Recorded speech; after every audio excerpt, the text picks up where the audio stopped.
Alors, j'ai réalisé une expérience qui a montré qu'Aristote avait tort sur la chute des corps, et cela en suivant précisément sa méthode.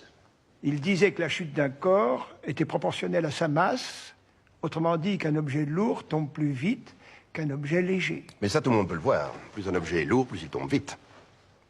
Vous croyez? Bien sûr. C'est comme pour l'explication du jour et de la nuit. Vous vous efforcez de nier l'évidence, Galilée. Vous nous prenez pour des simples d'esprit. Et vous nous racontez n'importe quoi. N'importe quoi? Bien sûr.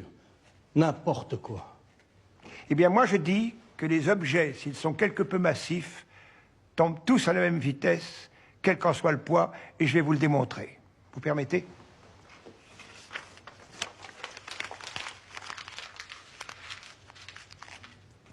Je prends cette boule de papier dans une main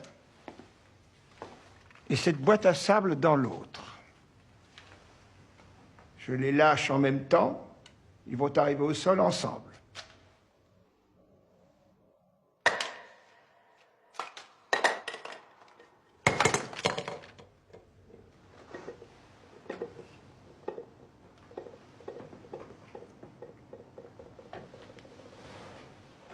Vous pouvez recommencer? Très volontiers. Je reprends les deux mêmes objets. Regardez bien. Mais quelle diablerie utilisez-vous? Je n'utilise aucune diablerie. Faites l'expérience vous-même.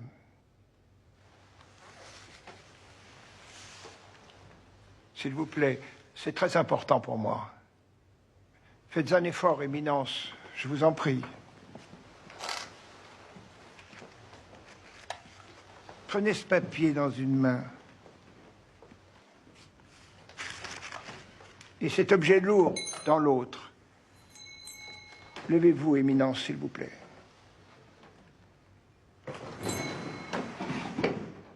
Levez les bras plus haut. Et lâchez les objets en même temps. Je comprends pas. Aristote, pourtant, avait fait lui-même cette expérience. Il disait... Le gland tombe plus vite que la feuille de chêne. Exactement. Comment expliquez-vous cette contradiction? Moi aussi, les observations d'Aristote m'ont longtemps troublé. J'ai réfléchi longtemps, car j'étais persuadé que si j'expliquais cette contradiction qui existe entre ses observations et les miennes, je découvrirais une loi fondamentale de la physique, si Dieu le voulait. Depuis 2000 ans, personne n'avait contredit Aristote sur ce point. Je me trouvais intimidé, comme devant une montagne.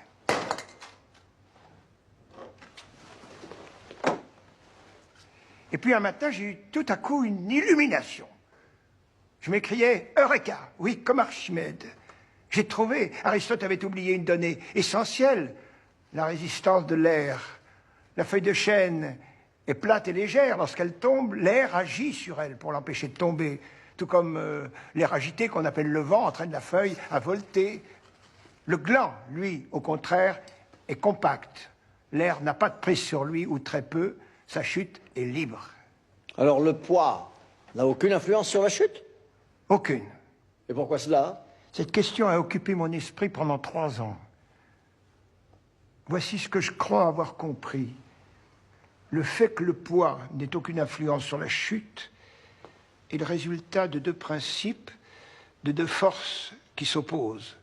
D'un côté, la force d'inertie, qui fait qu'un objet au repos tend à y rester, et que plus il est lourd, moins il bouge facilement. Ça, tout le monde le sait, pas la peine d'y réfléchir pendant 3 ans. Les objets lourds sont plus difficiles à déplacer. Je n'ai jamais essayé de déplacer un éléphant, mais il doit falloir pousser fort.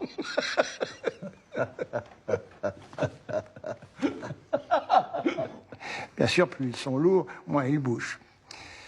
Mais d'un autre côté, nous avons ce que j'appellerais la force de gravité, force mystérieuse qui attire tous les objets à la surface de la Terre vers les profondeurs terrestres. C'est pour ça que les objets tombent. Et plus ils sont lourds, plus ils tombent vite. Mais la force d'inertie est là qui les freine, les retient. Et plus ils sont lourds, plus elle les retient.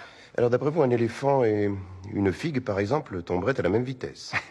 Mais oui, la force d'attraction de la Terre s'exerce plus fortement sur l'éléphant que sur la figue, parce qu'il est plus lourd. Mais dans le même temps, la force d'inertie s'exerce également plus fortement sur l'éléphant que sur la figue, parce qu'il est plus lourd. Alors les deux forces s'annulent. Mais oui, les deux forces s'annulent, et la vitesse d'un corps quand il tombe ne dépend pas de sa masse. Votre raisonnement est difficile à suivre. Et plus encore à croire. J'ai fait l'expérience plus de 1000 fois. Vous voulez que je recommence? Non, ce n'est pas la peine. Je n'aurais jamais découvert ce phénomène sans l'aide de Dieu. Il nous a donné le goût de la vérité. Et en même temps, il nous la cache.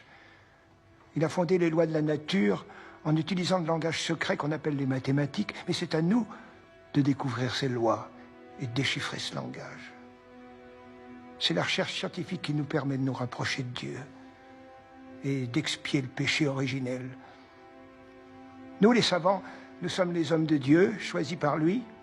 Mon ambition est de mieux comprendre l'univers pour me rapprocher davantage de lui.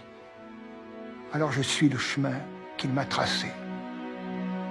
Car sans lui, je ne pourrais rien.